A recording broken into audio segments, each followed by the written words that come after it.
गीता में अर्जुन को स्वयं भगवान कह रहे हैं कि उस परमेश्वर की शरण में जा, उसके लिए उन संतों के पास जा जो तत्वदर्शी हो। इसी प्रकार हजरत मोहम्मद को उनका अल्लाह कह रहा है कि कोई और पूर्ण परमात्मा है, उसको पाने के लिए उन तत्वदर्शी संत की तलाश कर। वो प्रभु कौन है, ये जानने के लिए कृपया अवश्य सुनिए जगत गुरु तत्वदर्शी संत रामपाल जी महाराज के अमृत वचन।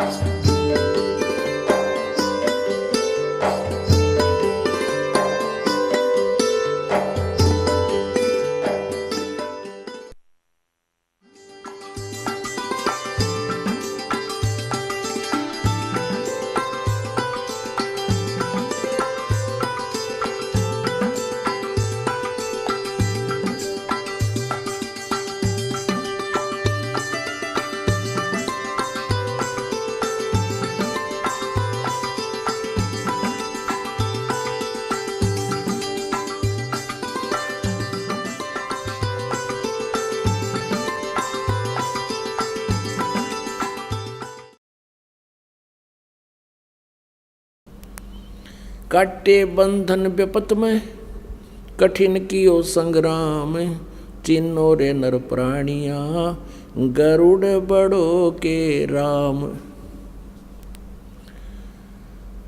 गोवर्धन श्री कृष्ण धार्यो, द्रोण गिरी हनुमंते, शेष नाग सब सृष्टि उठाया, इनम कौन भगवंते। आप जी की लोक वेद है, आप ही की दंत कथाएं हैं कि शेष नाग के सिर पर सारी सृष्टि यानी पृथ्वी भी सब पूरा ब्रह्मांड रखा है, सारे पाताल पुतुल सब लोग रखे हैं। आप कहते हो कि शेष नाग ने सारी सृष्टि को संभाल रखा है, ऊपर सिर पे रख रखा है, और तुम कहते हो एक गोवर्धन उठाने मात्र से श्री कृष्ण भगवान की संज्ञा में आ गए। तो हनुमान जी ने कौन सी कसर छोड़ी, द्रोणागिरी पर पहाड़ को उठा लाए थे, और फिर शेष नाग सारी पृथ्वी ने भी ठारा। तो इनमें भगवान कौन सा? केवल ये लक्षण नहीं भगवान के। पुण्यात्मा परमात्मा चारों युगों में आए हैं। सतयुग में सत्सुकृत नाम से आए प्रभु, उसमें एक विद्याधर ब्राह्मण और उसकी पत्नी दीपिका थी। वो आ रहे थे कहीं से, ससुराल से अपनी पत्नी को लेकर आ रहा था। निसंतान थे, विवाह को कई वर्ष हो चुके थे। परमात्मा ऐसे ही एक कमल के फूल पर एक सरोवर में शिशु रूप धारण करके विराजमान हुए। अब परमात्मा को वो निसंतान दंपति अपने घर ले आया, खूब पालन किया। कुछ दिन ऐसा बीते कि उन्होंने कुछ नहीं खाया पिया, चिंतित हुए। फिर परमात्मा ने आकाशवाणी की, एक कुंवारी गाय लाओ, बछिया लाओ, और उस पे वो दूध दिया करेगी। इसी तरह स्टार्ट हुआ, उनकी परवरिश हुई। परमात्मा 5 वर्ष के ही हुए थे। इन मनु जैसों के छक्के छुड़ा दिए, लेकिन ये इतने ढीठ थे, भगवान के ज्ञान को समझा नहीं, सुना नहीं। और परमात्मा कहा करते थे कि मैं ही पूर्ण परमात्मा हूँ, मैं ऊपर भी हूँ और यहाँ पर भी हूँ। जो इन्होंने भगवान की परिभाषा सुन रखी थी, सुना रखी थी, उसके सच्चाई उसके विपरीत है। तो मनु जैसे ऋषि ने परमात्मा के साथ व्यंग करना शुरू कर दिया, मजाक करना शुरू कर दिया, और अपना मान के भूखे ने कह दिया कि ये वामदेव है। वैसे परमात्मा का नाम सत्सुकृत था। वाम का अर्थ होता है उल्टा। एक तो राइट हैंड, इसको सीधा हाथ कहते हैं, और एक जो लेफ्ट हैंड, इसको जो है उल्टा हाथ कहते हैं। ऐसे ही वाम माने उल्टा, बामा, तो परमात्मा को वो मनु जी और साथ में अन्य ऋषि कहने लगे यो तो वामदेव है। वामदेव मीन उल्टी बात कहे सारी, परमात्मा को साकार बताता है, ब्रह्मा विष्णु महेश से ऊपर कोई प्रभु बताता है, ये ज्ञानहीन है। और दूसरी परमात्मा कहा करते मैं सबसे ऊपर सतलोक में भी मैं ही हूँ और यहाँ आपके सामने भी मैं हूँ। वाम का अर्थ दो स्थान पर रहने वाला, दो का भी बोधक है। इस प्रकार भगवान के ज्ञान को ना समझकर, परमात्मा को ना पहचान कर उन अज्ञानी ऋषि में ऋषियों ने, इन सतयुग के ऋषियों ने वेदों को भी नहीं समझा। भगवान समझाना चाहते थे लेकिन परमात्मा के ज्ञान को सुना नहीं और उस काल प्रेरणा से उस अज्ञान को अभी तक हमारे तक पहुंचाते रहे, हमें उस अज्ञान से ही परिपूर्ण रखा। अपने आत्माओं,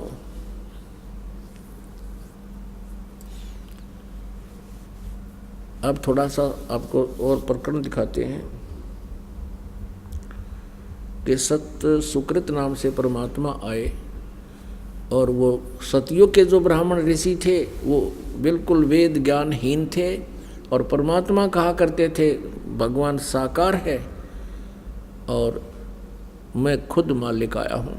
ये 5-6 वर्ष के बालक फिर बड़े भी हुए, लाखों वर्ष रहे परमात्मा सतयुग में, तो लेकिन नहीं माने। जिस प्रकार अब 120 वर्ष रहे इस कलयुग में, किसी ने मालिक को मालिक नहीं माना, लेकिन अब मानेंगे क्योंकि जो लीला भगवान किया करता है वो वेदों और पुराणों में लिखी हुई है, गीता जी में विद्यमान है। और जो लीला किया करता है भगवान वो लीला पहले कर चुके हैं। अब सतयुग के ब्राह्मण वेद ज्ञानहीन थे, उनको कह का भी नहीं पता था वेदों का। फिर द्वापर त्रेता और कलयुग क्या कहना है कि फिर सतयुग के ब्राह्मणों से ही आगे ज्ञान सुन सुन के अभी तक प्रचलित है। आप जी को झलक दिखाते हैं कि सतयुग के ब्राह्मण किसे विद्वान थे। ये देखिएगा श्रीमद् देवी भागवत गीता प्रेस गुरु से प्रकाशित है। संपादक है हनुमान प्रसाद पोदार चिमनलाल गोस्वामी और ये गीता प्रेस गुरु से प्रकाशित है और मुद्रित है। इसके 414 पे आपको दिखाते हैं। छठा स्कंध पृष्ठ 414। जन्मेजय ने पूछा, महाभाग किस युग में कैसा धर्म का स्वरूप है? इस संपूर्ण विषय को विशेष रूप से बताने की कृपा कीजिए। व्यास जी बोले, राजन, यह निश्चय है कि सतयुग में ब्राह्मण वेद के पूर्ण विद्वान थे और उनके द्वारा निरंतर भगवती जगदम्बा की आराधना होती थी। भगवती का दर्शन करने के लिए उनका मन सदा ललायित रहता था। उनका वेद के पूर्ण विद्वान थे और दुर्गा की पूजा करते थे। अब दिखाते हैं दुर्गा क्या कहती है, और कहते हैं प्रत्येक गांव में शक्ति का यानी दुर्गा का मंदिर उद्घाटन हो। इस विषय की उनके मन में बड़ी उत्सुकता थी। अब इन अज्ञानियों ने ही ये मंदिर के लटकटवा रखे हैं। सतयुग प्रयत्नशील हैं ये डले डुआन के। अब ये तो कह रहा है कि सतयुग के ब्राह्मण वेद के पूर्ण विद्वान थे और दुर्गा की पूजा करा करते। और देखिए कलयुग के ब्राह्मणों का कैसा उपमा दे रखी है इसी पे 414 पृष्ठ पे। कहते हैं धर्म की यही स्थिति त्रेता में भी रही, परंतु कुछ ह्रास हो गया था। सतयुग की जो स्थिति थी वह द्वापर में विशेष रूप से कम हो गई थी। राजन, उन प्राचीन युगों में जो राक्षस समझे जाते थे वे कलयुग में ब्राह्मण कहे जाते हैं। अब कलयुग के ब्राह्मणों की तो यह सुनाई दी कहानी सारी, क्योंकि अब के ब्राह्मण प्राय पाखंड करने में तत्पर रहते हैं, दूसरों को ठगना, झूठ बोलना और वैदिक धर्म कर्म से अलग रहना कलयुगी ब्राह्मणों का स्वाभाविक गुण बन गया। जय हो बंदी छोड़ दी। अब ये दास नहीं कह रहा कि कलयुग के ब्राह्मण जो सतयुग में राक्षस थे वो कलयुग के ब्राह्मण, ये तो अपना पुराण बता रही हैं जो कि श्रोधार्य हैं। अब यहाँ आपने सुना कि व्यास जी कह रहे हैं जन्मेजय को कि कलयुग के जो ब्राह्मण हैं ये तो सतयुग, त्रेता और द्वापर में जो राक्षस समझे जाते थे उन जैसे कर्मों वाले हैं। और यहाँ दूसरा ये कह रहे हैं कि राजन व्यास जी कह रहे हैं जन्मेजय को कि सतयुग के ब्राह्मण को ऋषि कहो। कहते हैं ये बड़े वेद के विद्वान थे, वेदों के पूर्ण विद्वान थे, दुर्गा की पूजा करते। ये खाक विद्वान थे, दुर्गा की पूजा का किसी वेद में प्रावधान नहीं है। इनका विवरण अवश्य है लेकिन पूजा का नहीं। वो तो स्पष्ट लिखा है कि परमात्मा तो सबसे श्रेष्ठ वही पूज्य है, उस एकमात्र परमात्मा की पूजा करनी चाहिए। और दुर्गा स्वयं कहती है, शक्ति दुर्गा स्वयं कहती है, ये देखिएगा 7वां स्कंध, ये 7वां स्कंध श्री संक्षिप्त देवी भागवत 562 पृष्ठ पर है। देवी के द्वारा हिमालय को ज्ञानोपदेश और ब्रह्म स्वरूप का वर्णन। अब श्री देवी जी कहने लगी, पर्वतराज, अब पहले तो यह अपनी बताती है कि मेरी भक्ति करत इतनी कर, लेकिन इससे मोक्ष मोक्ष कुछ को न्या। अब कहती है उस ब्रह्म का क्या स्वरूप है, यह बतलाया जाता है, जो प्रकाश रूप सबके अत्यंत समीप में स्थित हृदय रूप गुहा में स्थित होने के कारण गुहाचर नाम से प्रसिद्ध है और महान पद अर्थात परम प्राप्य है। वह समस्त प्रजा के ज्ञान से परे है और किसी की बुद्धि में आने वाला नहीं है, यह तुम जानो। जो प्रकाश रूप, जो सूक्ष्म से भी अत्यंत सूक्ष्म, जिसमें संपूर्ण लोक और इन लोकों में निवास करने वाले प्राणी स्थित हैं, वही यह अक्षर ब्रह्म है। अब यहाँ ब्रह्म के स्थान पर अक्षर ब्रह्म कह रही है। और वही सबके प्राण है, वही सबकी वाणी है, वही सबके मन, और वही परम सत्य और अमृत अविनाशी तत्व है। सौम्य, उस वेदने योग्य लक्ष्य का तुम वेदन करो, मन लगाकर उसमें तन्मय हो जाए। सौम्य, उपनिषद में कथित महान अस्त्र रूप धनुष लेकर अब यहाँ जाते हैं। ये धनुष तो इनका पर्वण बता दिया, जीवात्मा बाण है और ब्रह्म उसका पाणा उद्देश्य, यानी ब्रह्म की साधना करो, ओम का जाप करे, जीवात्मा करे। अब दुर्गा फाइनल करती है, कोई पूजा नहीं करनी, मेरी भी नहीं करनी, उस एकमात्र परमात्मा को ही जाने, दूसरी सब बातों को छोड़ दे। यही अमृत रूप परमात्मा के पास पहुंचाने वाला पुल है। ओहो, स्पष्ट कर दिया कि और सब छोड़ दो पूजाएं। संसार समुद्र से पार होकर अमृत स्वरूप परमात्मा को प्राप्त करने का ये सुलभ साधन है। आगे देखो, इस आत्मा का ओम के जप के साथ ध्यान करो। इससे अज्ञान में अंधकार से सर्वथा परे और संसार समुद्र से पार, उस पार जो ब्रह्म है उसको पा जाओगे, तुम्हारा कल्याण हो। और वो कहाँ रहता है? वह यह सबका आत्मा ब्रह्म लोक रूप दिव्य आकाश में स्थित है। यानी ओम नाम से ब्रह्म प्राप्ति है और ब्रह्मलोक प्राप्ति है। अपन आत्माओं, ये तो देवी ने बता दिया। और ये देवी पूजने सतयुग के ब्राह्मण अर्जुनों का वेद के पूर्ण विद्वान थे। वेदों में कितने देवी के पूजा का प्रावधान नहीं है, ये इनकी अपनी लोक वेद है।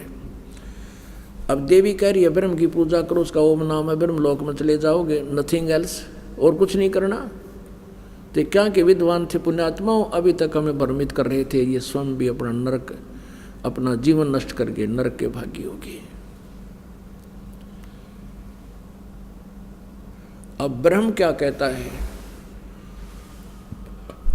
गीता जी अध्याय नंबर 8 के श्लोक नंबर 13 में गीता ज्ञानदाता श्री कृष्ण में प्रवेश करके ये ब्रह्म बोल रहा है, काल बोल रहा है। ये कहता है कि ओम इति एकाक्षरम ब्रह्म व्यवहारन माम अनुसमरण ये प्रयाति तजंदेहम स याति परमाम गतिम। मुझ ब्रह्म का एक अक्षर ओम है, यही मेरा मंत्र है। उच्चारण करके सिमरण करता हुआ ये परियाति तदन देहम, जो शरीर छोड़कर जाता है, स याति परमाम गतिम, यानी वह ओम से मिलने वाले उस गति को प्राप्त होगा जो ओम के जाप से जो परम गति होती है, यानी ब्रह्मलोक प्राप्ति होती है, उसको प्राप्त होगा। और गीता जी अध्याय नंबर 8 के श्लोक नंबर 16 में स्पष्ट किया है कि ब्रह्मलोक पर्यंत भी ये सभी प्राणी पुनरावर्ती में हैं।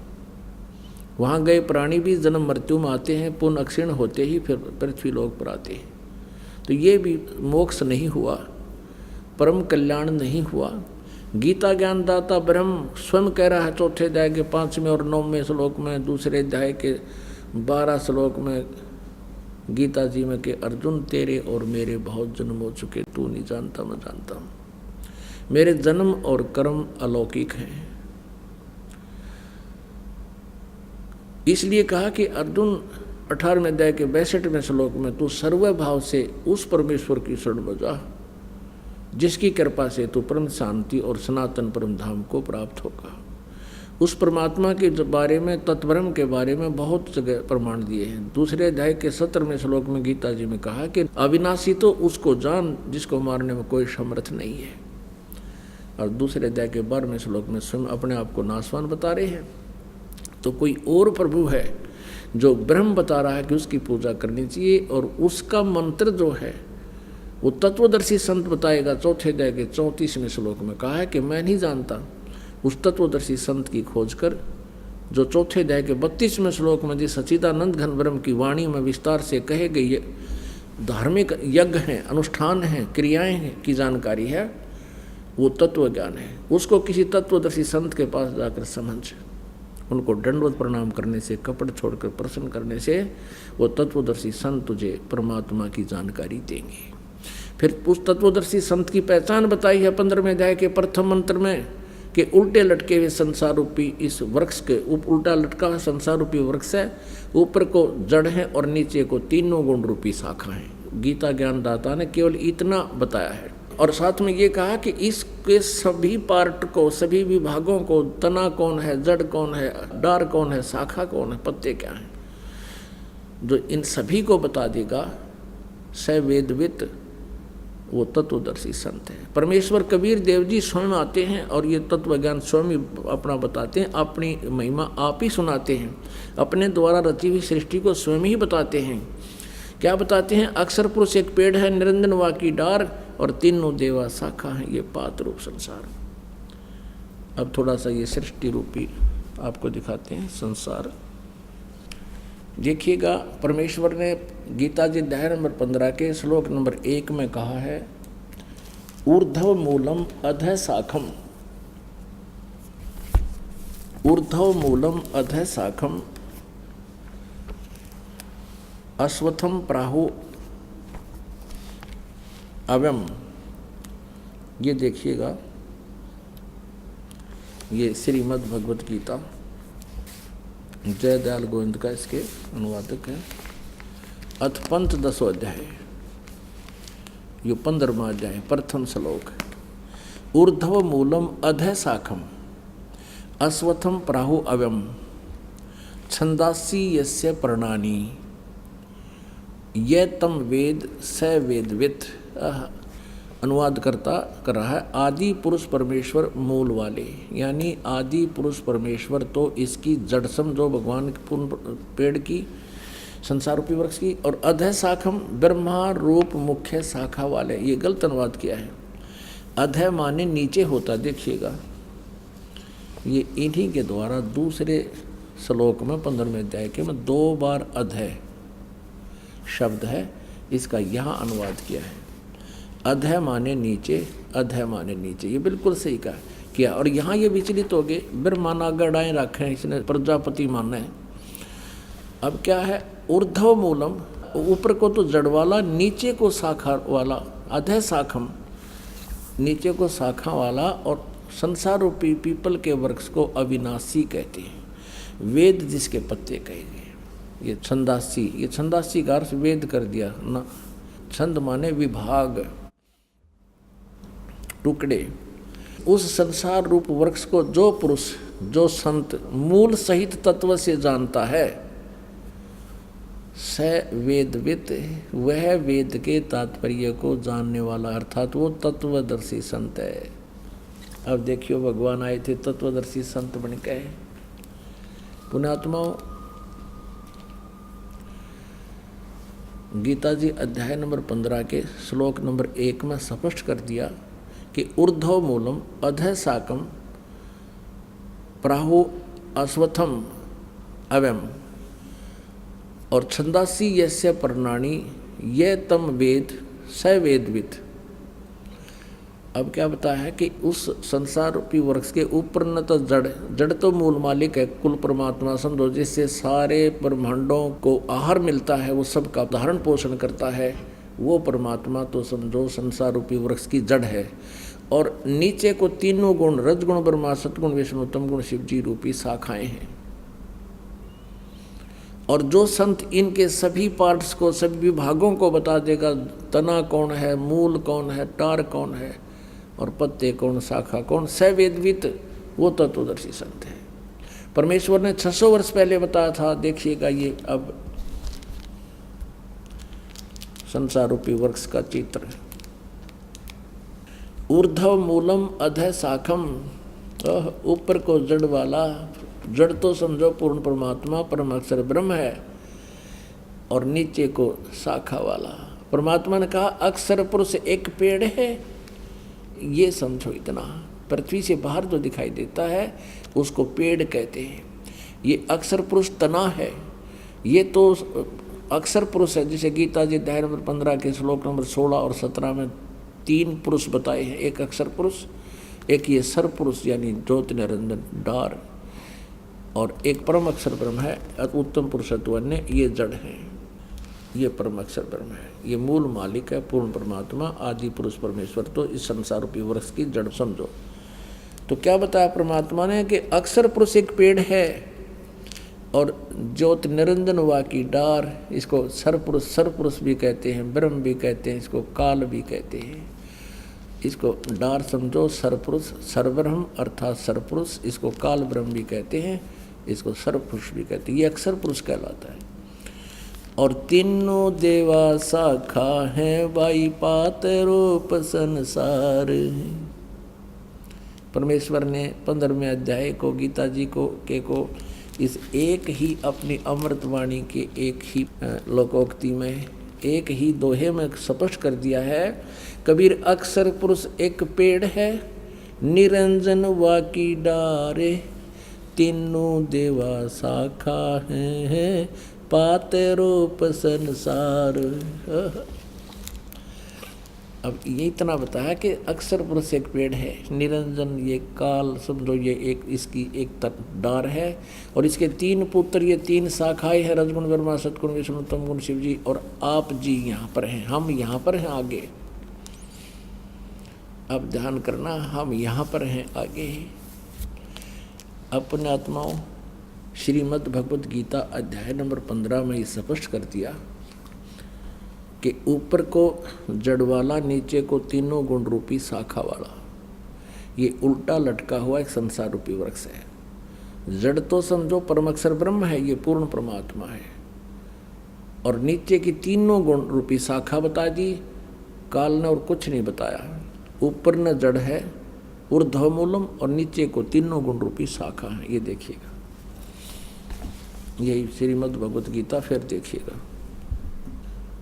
ये आप पढ़ रहे हैं, अभी आपने 15वें अध्याय का प्रथम मंत्र पढ़ लिया। जो संत इस संसार रूपी वृक्ष को मूल सहित जड़ते लेकर पत्याति सही बता देगा, स वेदवित, वह वेद के तात्पर्य को जानने वाला। आगे देखना 2 में क्या कहा है कि उस संसार वृक्ष की तीनों गुण रूप, जल से बड़ी हुई नहीं, तीनों गुण रूप विषय पर वाला, ये भी देख लियो साथ में, विषय पर वाला शाखा, ये विषय विकारों वाली तीनों गुण रूपी शाखाएं हैं। इसका सीधा अर्थ बनता है, न तो और कुछ लिख रखा है। वो नीचे और ऊपर फैली हुई है। मनुष्य लोक में कर्मों के बंधन में, कर्मानुसार बांधने वाली, जैसा जिसका कर्म है उस तरह रोके रखने वाली की भी ये मुख्य कारण है। मूलानी, ये तीनों गुण रजगुण ब्रह्मा, सतगुण विष्णु और तमगुण शिव जी, ये जीवों को कर्मानुसार यहाँ बांधे रखती हैं, यहाँ फंसाए रखते हैं, ऊपर और नीचे व्यापत हो रही हैं तीनों। यानी ब्रह्मा विष्णु महेश जी की जो स्थिति है, इनका जो प्रभुता है इस पृथ्वी लोक पर, नीचे पाताल लोक पर और ऊपर स्वर्ग लोक पर, इनमें एक एक विभाग के मंत्री हैं ये। रजगुण विभाग के ब्रह्मा जी, सतगुण विभाग के विष्णु जी, तमगुण विभाग के शिव जी। अब हमने ये देखना है कि रजगुण ब्रह्मा है, सतगुण विष्णु, तमगुण शिव जी, तब हम इस पवित्र सदग्रंथ गीता जी को समझ पाएंगे। इसके लिए हम आप सहयोग लेंगे पवित्र श्रीमद् देवी भागवत दुर्गा पुराण का, संस्कृत सहित, ये हिंदी टीका सहित। ये कहाँ से छपी है?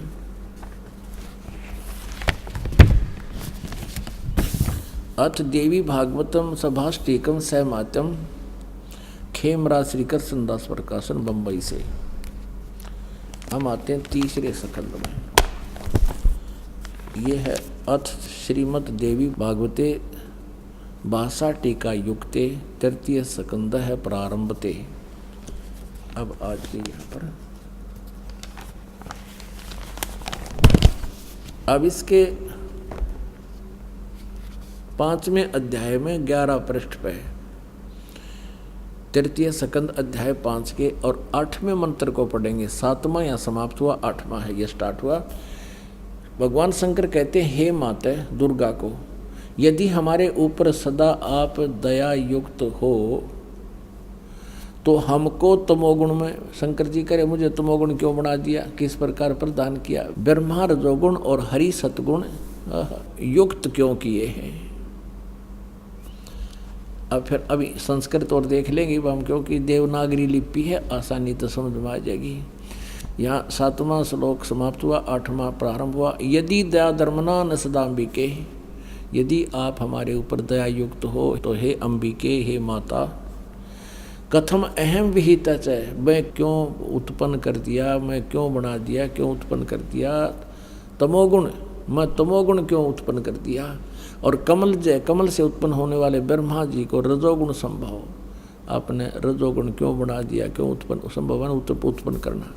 और सुविहिता के मुँह सतोगुण हरि और विष्णु जी को आपने सतोगुण क्यों बना दिया। इति सिद्धम रजगुण ब्रह्मा, सतगुण विष्णु, तमगुण शिव जी। फिर देखिएगा शिव पुराण गीता प्रेस गोरखपुर से प्रकाशित है। इसके 110 पृष्ठ पर आपको दिखाते हैं।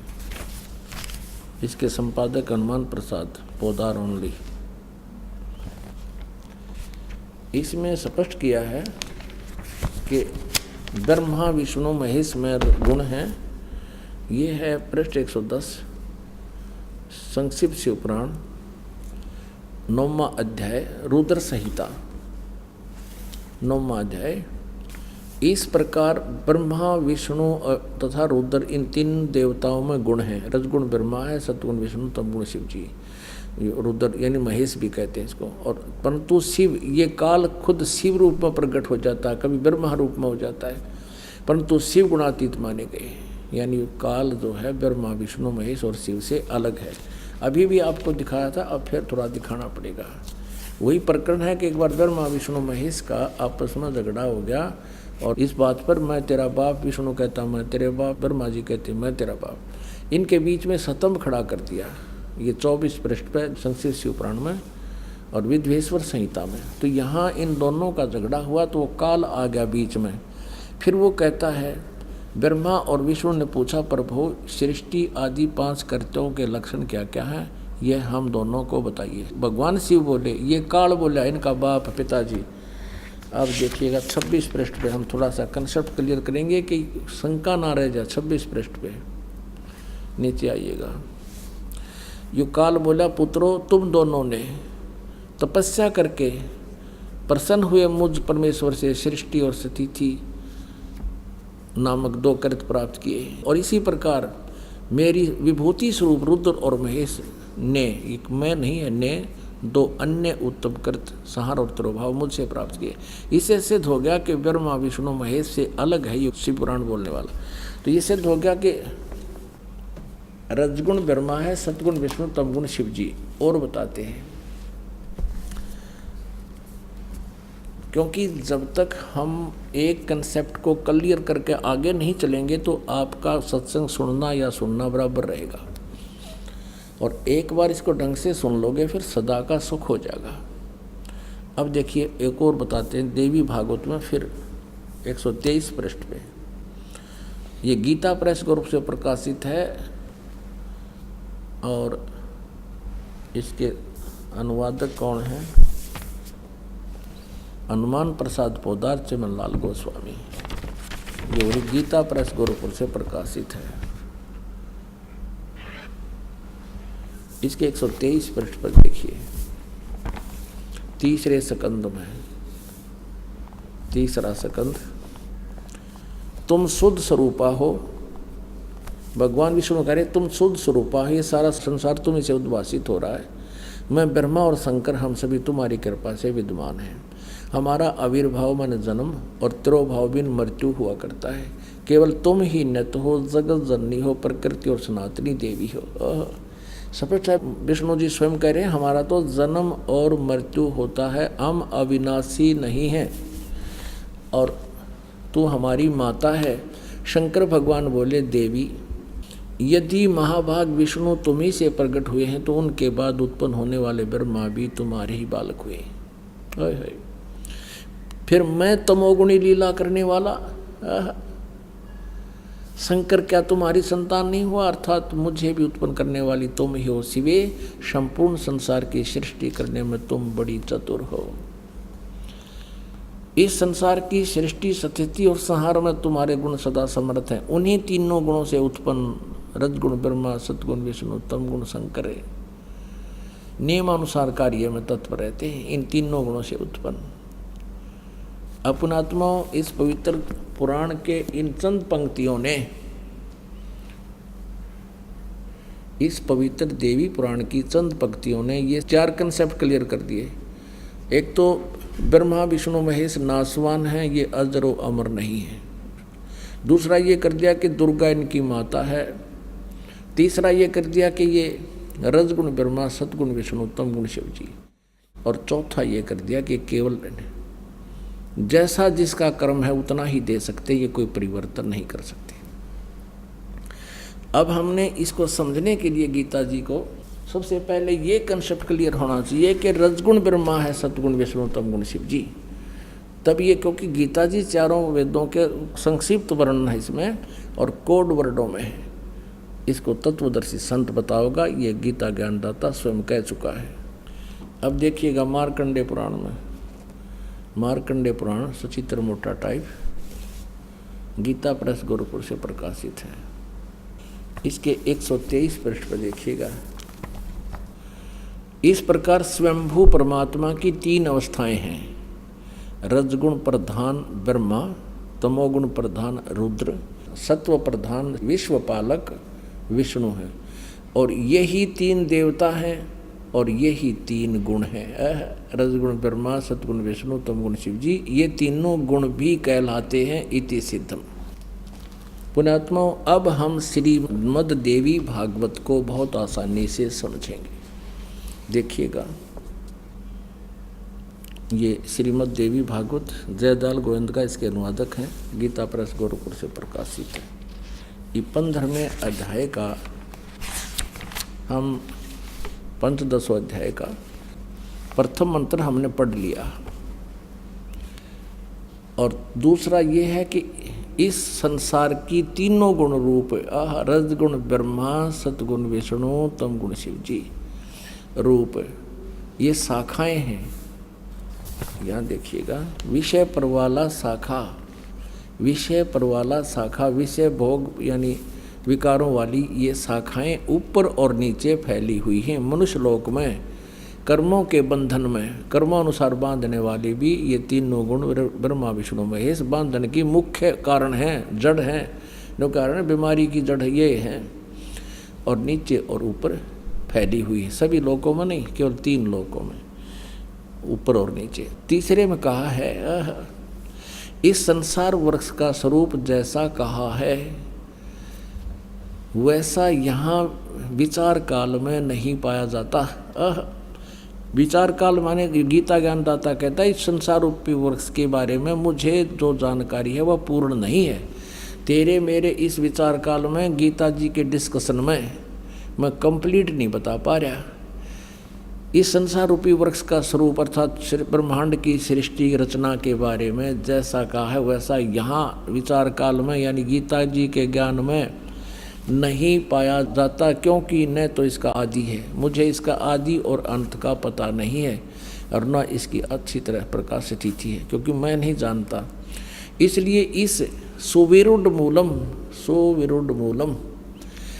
अहमता ममता वासना नहीं, अति दृढ़ मूल वाले यानी अविनाशी परमात्मा रूपी तो जड़ है, वो तो अविनाशी है, कभी नाश में आता नहीं। वो दृढ़ मूल माने अविनाशी परमात्मा रूपी मूल वाले संसार रूपी पीपल के वृक्ष को दृढ़ेन माने दृढ़, असंग शस्त्रेण इन वैराग रूप शस्त्र द्वारा काट कर नहीं, तत्व ज्ञान रूपी शस्त्र द्वारा काट कर यानी तत्व ज्ञान से अच्छी तरह समझकर उसके पश्चात ये चौथा श्लोक में स्पष्ट कर दिया।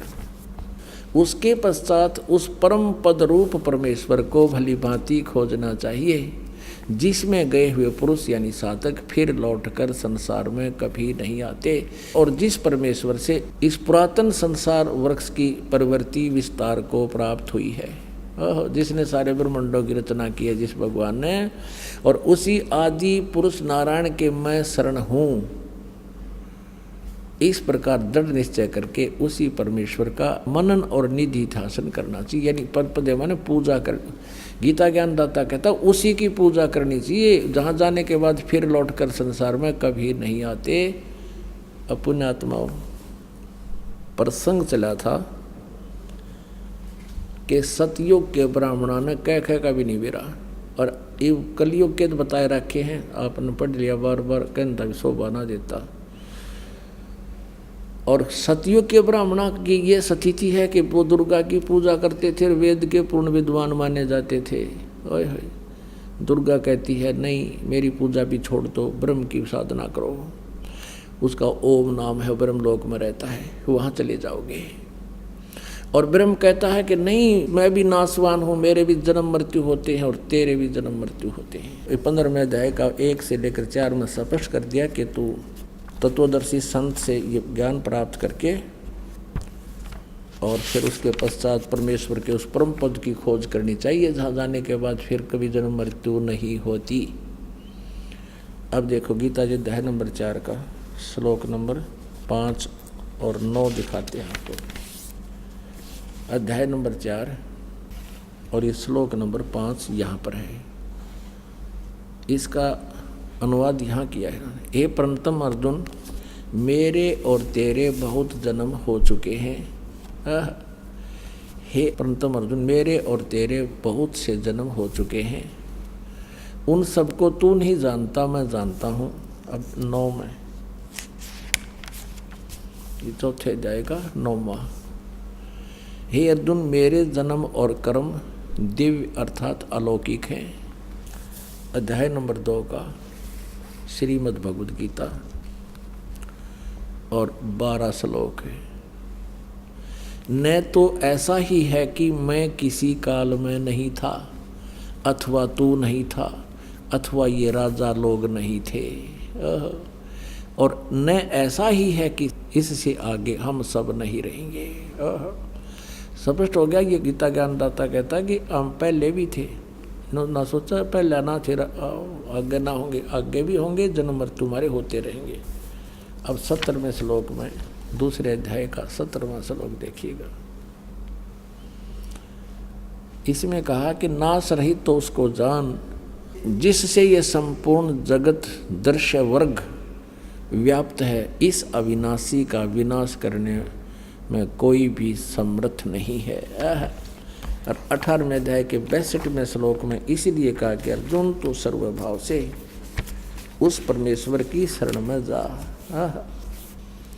18वां का है 62वें श्लोक में। हे अर्जुन, सब प्रकार से उस परमेश्वर की शरण में जा। सब प्रकार माने सबकी पूजाएं त्याग कर उसी शरण में जा। उस परमात्मा की कृपा से ही तू परम शांति को तथा सनातन परम धाम को प्राप्त होगा, फिर तेरी जन्म मृत्यु नहीं होगी। पुण्यात्मा, कुछ भक्त जन ये समझते हैं कि संत रामपाल जो है ब्रह्मा विष्णु महेश की जो है ना आलोचना करता है। नहीं, और ये भी कहते हैं कि ब्रह्मा विष्णु महेश जी की पूजाएं छुड़वाता है। पुण्यात्मा, ना तो कुछ छोड़ना है, हमने अपनी साधना को शास्त्र अनुकूल करना है, जो हमारे सदग्रंथों में लिखा, जिससे हमें लाभ होगा। जैसे संसार रूपी एक वृक्ष है, अभी आपने देखा, और पुण्यात्मा, आप जी ने कोई आम का पेड़ बोना है, आप जी ने कोई भक्ति कर्म करना है, आम का पौधा बीजना है, तो कैसे बीजोगे? उसको जड़ की तरफ से गमले में तो पौधा बनाओगे और फिर मिट्टी में भी गड्ढा खोद कर जड़ की तरफ से लगाओगे और फिर जड़ की सिंचाई करोगे, मूल की, जड़ों की। तो जड़ की यानी मूल की सिंचाई करने से संसार रूपी ये पौधा बड़ा होगा और फिर टहनियाँ के फल होंगे, लगेंगे। परमात्मा कहते हैं, अक्षर पुरुष एक पेड़ है, निरंजन वा की डार, और तीनों देवा शाखा हैं, ये पात रूप संसार। अब देखिएगा, सीधा बीजा हुआ लगाया हुआ भक्ति रूपी पौधा, ये है एक पौधे को बीजने का प्रॉपर वे, सुचारू विधि ये है। नीचे को जड़ है, जड़ को मिट्टी में या गमले में पौधा बनाया है, फिर इसको गड्ढा खोद कर मिट्टी में डाला जाए और फिर जड़ की पूजा करें। फिर इससे क्या होगा कि ये सब टहनियाँ बढ़ जाएंगी, ये देवता। और हम क्या कर रहे हैं? हम उल्टा कर रहे हैं। हमने ब्रह्मा विष्णु महेश यानी टहनियों की तब पूजा शुरू कर दी और जड़ की पूजा छोड़ दी। हमने साधना शास्त्र विरुद्ध शुरू कर रखी है। और परमात्मा यही कहा करते, ये दास भी यही कहता है, परमेश्वर कहा करते थे कि इसको ऐसे कर लो, एक कै साध्य सब सदे है, सब साध्य सब जावे। सब साधन थे सारा नष्ट हो गए थे, पौधा उगना ही नहीं, लगना ही नहीं। एक कै साध्य सब सदे, एक की साधना करने से सारा पौधा प्रफुल्लित हो जाएगा। और सब साध्य सब जावे, माली यानी समझदार व्यक्ति जो सही प्रोसीजर से परिचित है, माली सिंचे मूल को हो, वो फल फूल गोए। कितने सिंपल वे में बताया परमात्मा ने कि एक के साथ सब सद है, यानी पूरा काम हो जाएगा एक मूल भगवान की पूजा करने से। और सब साध्य सब जावे, ये तो नाश कर दिया भक्ति का। हम ऐसा कर रहे हैं, सचमुच ऐसी साधनाएं कर रहे हैं, गीता और वेदों के अनुसार ना करके मनमुखी साधनाएं कर रहे हैं। अब आपको दिखाते हैं गीता जी अध्याय नंबर 3 का।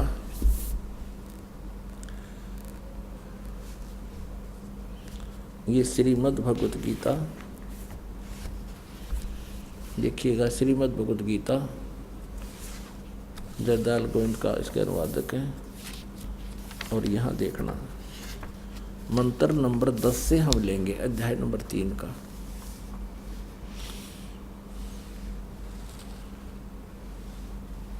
दस में कहा है, प्रजापति ने, ये ब्रह्मा तो ऊँ अड़ा दे हैं, चलो जैसा भी है।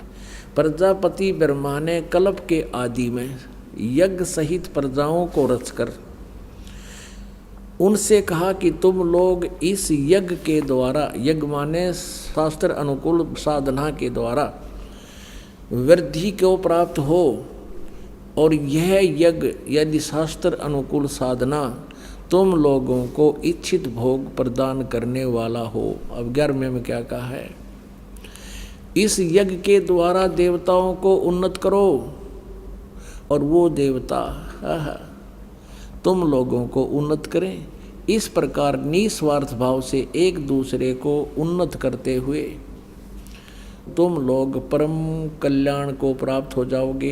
12 में फिर कहा है, तीसरे अध्याय के में 12 में, यज्ञ के द्वारा शास्त्र अनुकूल साधना के द्वारा बढ़ाए हुए देवता रजगुण ब्रह्मा, सतगुण विष्णु, तमगुण शिवजी रूपी शाखाएं शास्त्र अनुकूल साधना से ये देवता बढ़ जाएंगे, बड़ी टहनी बन जाएंगी, पेड़ बन जाएगा।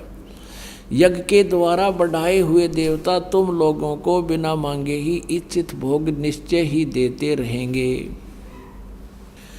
उन देवताओं के द्वारा दिए हुए भोगों को जो पुरुष इनके बिना दिए यानी बिना दान किए और स्वयं भोगता है वह चोर ही है। अब 13वें में क्या कहा है,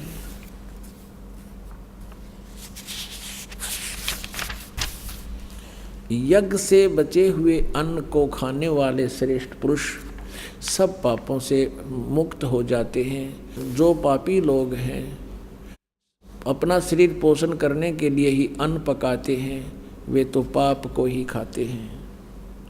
अब 14 और 15 में ये लिखा है, संपूर्ण प्राणी अन्न से उत्पन्न होते हैं।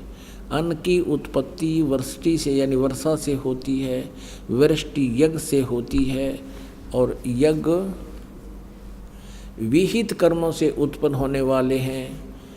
विहित कर्म माने शास्त्र अनुकूल साधना से यज्ञ सही होती हैं। और कर्म समुदाय को, कर्म को तू ब्रह्मो उद्भवम, यहाँ इन्होंने डंगा कर दिया, लिख दिया वेद से उत्पन्न नहीं, ब्रह्म से उत्पन्न। काल के लोक में आए तो हमारा ये कर्म लगे, हमने कर्म करके ही मिलेगा, वैसे यहाँ कुछ नहीं मिल सकता। तो ब्रह्म के यहाँ ब्रह्म के से ये कर्म लगे, और ब्रह्म की उत्पत्ति, ब्रह्म माने काल की, ज्योति निरंजन की, ब्रह्म माने वेद गलत लिख दिया, ज्योति निरंजन काल यानी ब्रह्म को अविनाशी परमात्मा से यानी परम अक्षर ब्रह्म से उत्पन्न हुआ जाने, उससे उत्पन्न हुआ काल ब्रह्म। इससे सिद्ध होता है कि सर्वगतम ब्रह्म, सर्वव्यापी परम अक्षर परमात्मा ही सदा यज्ञों में प्रतिष्ठित है। सभी धार्मिक अनुष्ठानों में, शास्त्र अनुकूल साधना में परम अक्षर ब्रह्म, परम अक्षर परमात्मा या परम अक्षर ब्रह्म, सर्वगतम ब्रह्म ही प्रतिष्ठित है। उसी को इष्ट मान के पूजा करनी चाहिए, उसी को, उस संसार रूपी पौधे के मूल को पूजना चाहिए, फिर वो सबको लाभ होता है। अब दिखाते हैं। अभी आपने क्या पढ़ा, गीता जी अध्याय नंबर 3 के और श्लोक नंबर 10 में कहा है कि इस प्रारंभ में कल्प के आदि में प्रजापति ब्रह्मा ने कहा था कि तुम लोग धार्मिक शास्त्र अनुकूल साधना करो और उससे तुम्हें ये इच्छित भोग देगा। और फिर 11 में कहा कि इस ज्ञान के द्वारा देवताओं को उन्नत करो और वे देवता तुम लोगों को उन्नत करें, एक दूसरे को उन्नत करके ऐसे तुम परम कल्याण को प्राप्त हो। अब 12 में लिखा है कि यज्ञ के द्वारा बढ़ाए हुए देवता तुम लोगों को बिना मांगे इच्छित भोग देते रहेंगे। और फिर उनसे मिला हुआ जो कुछ है और तुम उसमें से दान नहीं करते तो फिर तुम चोर हो। पुण्यात्माओं, क्या स्पष्ट हो गया कि इन यज्ञ से बढ़े हुए देवता रजगुण ब्रह्मा, सतगुण विष्णु, तमगुण शिवजी, अक्षर पुरुष एक पेड़ है, निरंजन वाकी डारे, तीनों देवा शाखा हैं, ये पाते रूप संसार। अब शास्त्र अनुकूल साधना से भक्ति रूपी पौधे को हम सुचारू ढंग से बीज कर यानी जड़ की पूजा शुरू करेंगे, पूर्ण परमात्मा को इष्ट मानकर उसकी पूजा शुरू करेंगे, और उधर से पूरी टहनियों और तने की भी हिफाजत रखेंगे, तो फिर ये एक दिन पेड़ बन जाएगा, आम का पौधा। और जब ये टहनियाँ यानी ये देवता बढ़ जाएंगे, इन देवताओं को बढ़ाओ, जब ये बड़ी हो जाएंगे देवता यानी टहनियाँ संसार रूपी वृक्ष के, यानी फिर क्या होगा, यानी आपकी भक्ति बढ़ जाएगी आपके पुण्य कर्म बढ़ेंगे। पूर्ण परमात्मा की भक्ति शास्त्र अनुकूल करने से शुभ कर्म बढ़ेंगे और उन सब शुभ कर्मों का भुगतान आपको यहाँ ब्रह्मा विष्णु महेश ही देंगे। थरो प्रॉपर चैनल आवेगा, वैसे नहीं मिलता। तो यहाँ ना तो ब्रह्मा जी को त्यागा जा सकता, जैसे देखिएगा इस संसार रूपी पेड़ के यानी पौधे के। फिर देखिए इसको, अपन आत्मा हम पूजा तो करेंगे इष्ट रूप में पूर्ण परमात्मा की। अभी आपने गीता जी अध्याय नंबर 3 के 14-15 में पढ़ा कि वो सर्वगतम ब्रह्म परम अक्षर ब्रह्म ही सभी यज्ञों में प्रतिष्ठित है, उसको ही इष्ट रूप में पूजना पड़ेगा। उसके बाद शुभ संस्कार बनेंगे और वो शुभ संस्कार फिर ब्रह्मा विष्णु महेश के पास आएंगे। और हम तो ये पात रूप हैं, हम तो आगे हैं इनसे। हमारे को जो कुछ भी मिलेगा हमारे शुभ संस्कार बनेंगे। इस तरह से पूर्ण परमात्मा को इष्ट मानकर पूजा करेंगे और उस का प्रतिफल ब्रह्मा विष्णु महेश के पास आऊगा।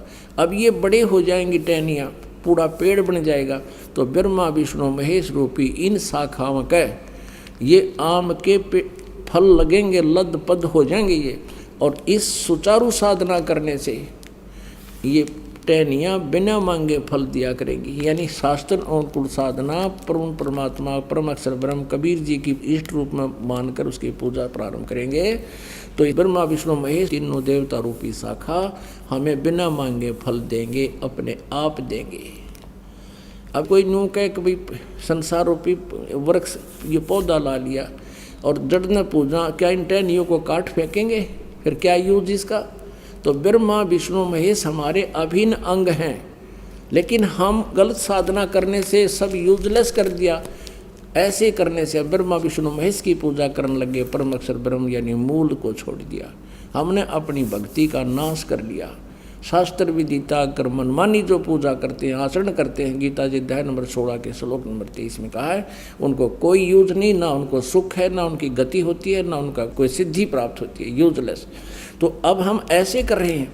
और परमात्मा भी यही कहा करते थे, दास भी कबीर परमेश्वर द्वारा बताए इस ज्ञान को आपसे कहता है कि आप इष्ट रूप में पूजो कबीर परमात्मा को, ये साधना करो, फिर इससे ये भक्ति रूपी पौधा अपने आप आपके शुभ संस्कार बनकर ब्रह्मा विष्णु महेश के पास आएंगे।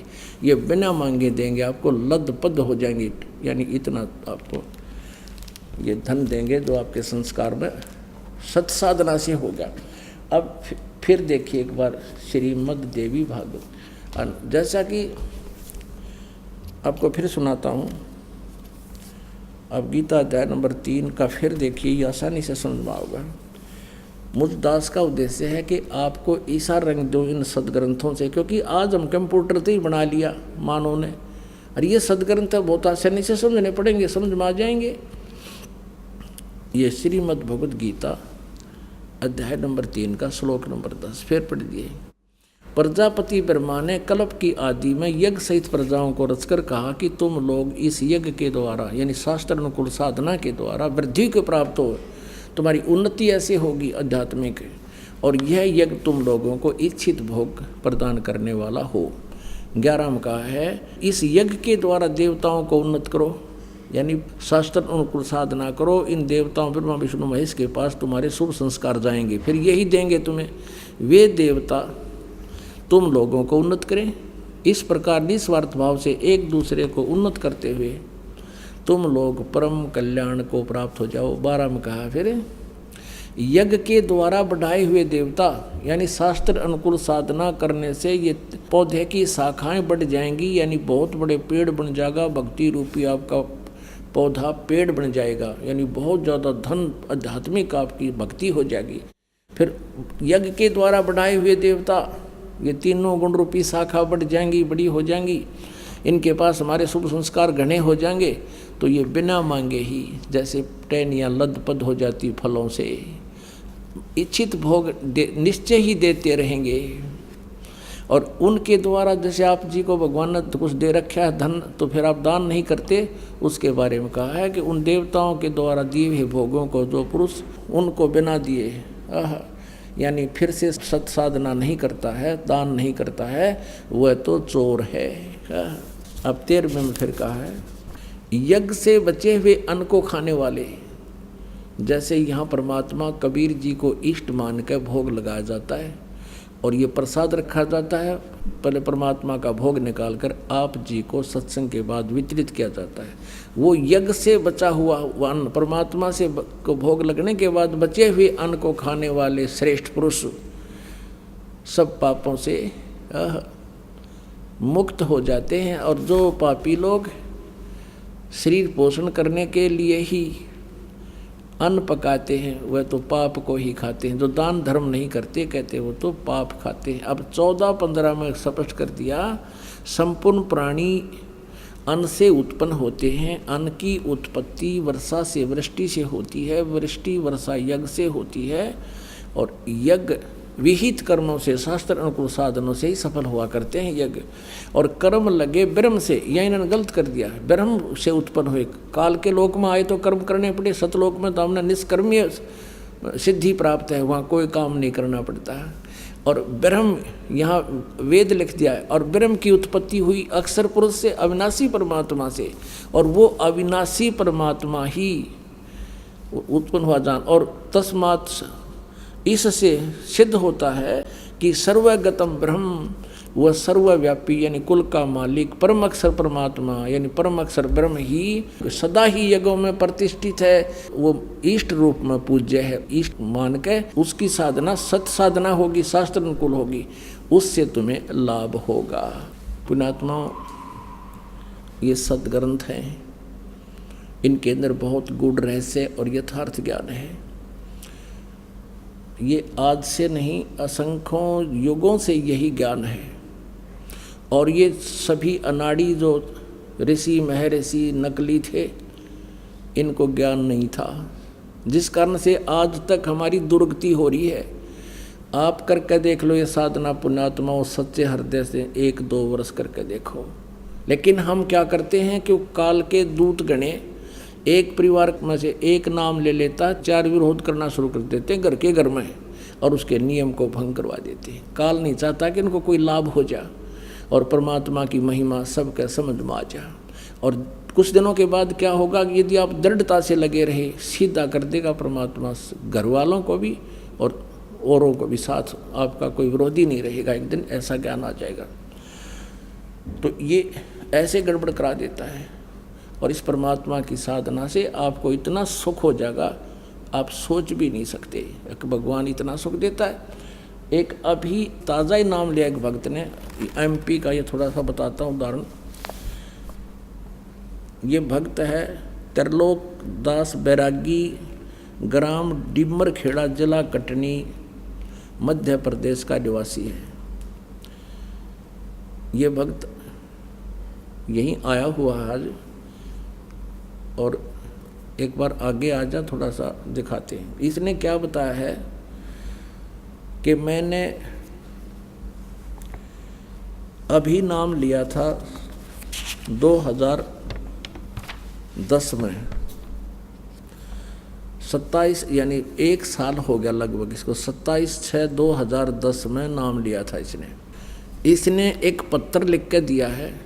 और ये स्वयं भी आपको अपना बताओगा। आप बीती पुण्यात्माओं, ये सत्कर मान लेना। आप इस परमात्मा के दरबार में ये सुख तो आपको फ्री ऑफ कॉस्ट मिलेंगे। ये तो रूंगे में मिलेंगे, लेकिन मिलेंगे उनको जो दृढ़ होकर पूरे नियमों को निभाता हुआ भगवान की भक्ति करेगा।